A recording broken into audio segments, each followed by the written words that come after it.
story of when my dad was in World War II. He said, "I met some fascinating people and saw some amazing places while I was in the South Pacific. One day, when I was swimming and diving down deep in the ocean, I saw an enormous clam on the seabed. It was the size of a wash tub. Giant clams can be 4 feet across and weigh 600 pounds. They are rare because people there treasure the shells as trophies, and the meat is edible and apparently very tasty. I quickly swam away as, for the first time in my life, something scared me. Nothing had ever made me afraid, so this was a new emotion for me. In my mind, I imagined this giant clam must have some incredible power to create a sort of suction and pull me into its grasp. Being a boy from the prairies, I had no idea that it was neither aggressive nor dangerous. I've never been afraid of anything, except for maybe centipedes. While I was in the war, I drove the Jeep for the captain.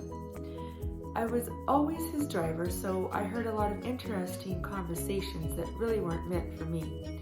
He never seemed to be concerned that I heard classified information. Something I heard had to do with the attack at Pearl Harbor. The Americans knew it was being planned, but wanted it to seem as if it was a surprise so that there would be public support for entering into a world war. The idea was that the Americans must appear to have noble intentions and convince the American public to send their boys into battle. From what I heard, it sounded like they believed that the ones who perished at Pearl Harbor would just be collateral damage, and that those lives lost would be for the greater good.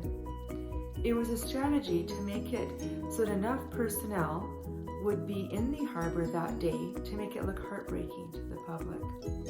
But the top brass made sure to get as many of the higher-ups out of Hawaii and clear out of harm's way. I remember learning this and being fairly disillusioned with the government, and it undermined my patriotism and devotion to my country. When I first went into the Army, I would have killed my own mother if they would have asked me to. At that time, I was completely convinced that the government had the highest of noble intentions. When I first enlisted, the Army would show us propaganda films that inspired hate for the Japanese. It was all very motivating to an 18-year-old boy who didn't know any different.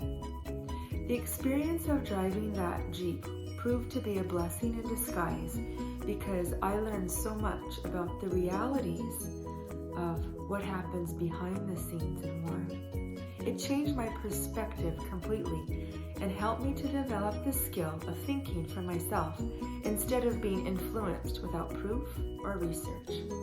This would prove to be very important years later at a crossroads when I made a major choice that completely changed my life. But that story is for another day. Back to the war.